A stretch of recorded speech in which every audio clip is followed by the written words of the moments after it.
तो गलती से टॉप की न्यूज़ सुनने वाले मेरे प्यारे दोस्तों, मेरे प्यारे भाइयों, एक बार फिर अपने चैनल पर गलती से टॉप की भोजपुरी न्यूज़ लाया हूं। तो वीडियो शुरू करने से पहले आपको बता दूं कि आप अगर हमारे चैनल पर पहली बार आए हैं तो टॉप की न्यूज़ पाने के लिए हमारे चैनल को सब्सक्राइब कर लें और बेल आइकन को प्रेस कर लें। भाई अगर वीडियो अच्छी लगे लास्ट में तो लाइक ज़रूर करना। हाँ, तो बता दें आपको कि 3 साल पहले अलविदा कह चुकी भोजपुरी फिल्म की मानी जानी एक्ट्रेस मिस पाखी हेगड़े, जिन्होंने 3 साल पहले ही भोजपुरी इंडस्ट्री को छोड़ दिया था, अब एक बार फिर आपको देखने को मिलेगी उनकी मूवी।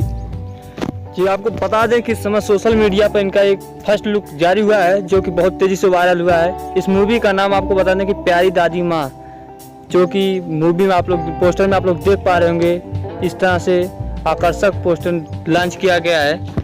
तो आपको बता दें कि ये B4U भोजपुरी चैनल से इसका ट्रेलर आप लोगों को देखने को मिलेगा, लेकिन आपको बता दें कि अभी इसका फर्स्ट लुक केवल जारी हुआ है। तो दोस्तों इस तरह इससे रिलेटेड सभी जानकारी पाने के लिए हमारे चैनल से बने रहें। और हाँ, इसी तरह की टॉप की न्यूज़ मैं लाता रहता हूँ। और वीडियो अच्छी लगी हो भाई तो लाइक करो और अपने दोस्तों के साथ जो भी भोजपुरी सुनते हैं, जानते हैं, देखते हैं, उनके पास शेयर करो। जय हिंद, जय भोजपुरी।